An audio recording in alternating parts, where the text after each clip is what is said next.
ils sont moins nombreux, ils comptent leurs pesos et leurs dépenses, ils sont de mauvaise humeur. La migration estivale annuelle des Argentins vers les plages atlantiques de Mar del Plata a le goût amer d'une inflation de plus de 200% et d'une austérité à venir sous la présidence ultralibérale de Javier Milei.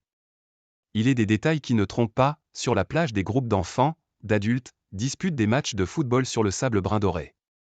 En temps normal, c'est juste impossible, faute d'espace entre les dizaines de milliers de baigneurs agglutinés sur des kilomètres.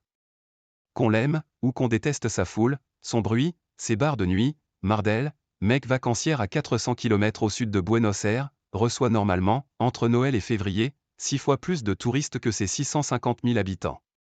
Cet été, avec 60% d'occupation passé mi-janvier, la saison est perdue, disent en chœur les acteurs locaux du tourisme.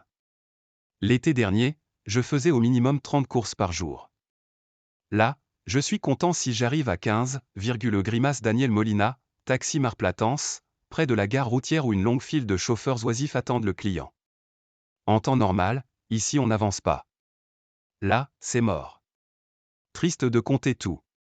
L'inflation à 12,8% en novembre, 25,5% en décembre, 211,4% sur l'année, et le coup de grâce d'une dévaluation de plus de 50% du peso mi-décembre au premier jour du gouvernement Milei, ont eu raison du pouvoir d'achat, et des élans vacanciers. Comme celui de Julien Groppo, architecte de 26 ans, fidèle depuis des années de La Feliz, surnom de Mar del Plata, mais qui cet été ne reste que 5 jours, au lieu de 15 en 2023. Et en a marre de soupeser la moindre dépense.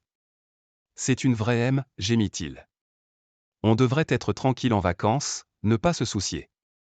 Je ne dis pas tout dépenser sans limite, mais ne pas être à faire des comptes sans cesse. Ça me rend triste, en fait. Maria April, une jeune dessinatrice de Buenos Aires, se sait très chanceuse d'avoir pu venir, partageant l'essence avec 3 amis et ne payant pas le logement dans l'appartement de ma grand-mère. Sinon c'est clair, je ne venais pas. Car beaucoup n'ont pu venir, dans un pays où le salaire minimum, à 156 000 pesos, 180 $, attend toujours une réévaluation depuis début décembre. Il avait alors pris plus 8,5%, distancé par l'inflation, quand l'aller-retour en bus Buenos Aires-Mar del Plata coûte 80 000 pesos, 92 $, et une nuit en hôtel milieu de gamme pour 2, près de 50 000 pesos, 57 $.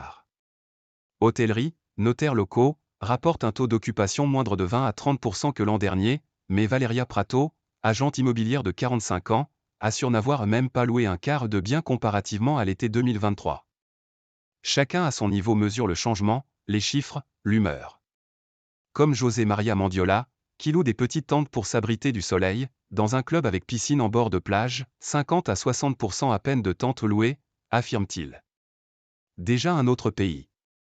Comme Guido Salvatra, qui migre chaque été de la capitale pour vendre du maïs grillé, goûteux classique des plages marplatenses. L'été dernier, une famille m'achetait un épi, 3000 pesos, environ 3,5 $, par personne. Aujourd'hui, ils le partagent. Ou Lola Copo, vendeuse ambulante de souvenirs, qui se désespère parce que vendre quoi que ce soit est difficile. Les gens n'ont pas d'argent, tout leur coûte. Tout ce qu'ils veulent c'est venir passer un moment à la plage, et pouvoir se payer à manger. En cet été 2024, le touriste est en colère, il est compliqué, résume Paul Etcheverry, gérant d'un établissement de bain. Il vient moins longtemps, il apporte sa propre nourriture, ses boissons, et ne va plus autant au restaurant. Le fond sonore de Mar del Plata lui aussi a changé. Habituellement sur le front de mer, les enceintes amenées par les baigneurs crachent un mélange de musique, en une compétition de sons parfois envahissantes, explique Luciano Rodrigo, chauffeur VTC, en faisant remarquer le silence. Ce qu'on voit, c'est ni plus ni moins la crise que traverse l'Argentine, médite José Maria Mandiola. Jusqu'à il y a 2 mois, c'était un pays, et aujourd'hui c'en est un autre, dit-il en référence aux premiers impacts économiques du gouvernement Milei. Qui a prédit pour 2024 plusieurs mois difficiles.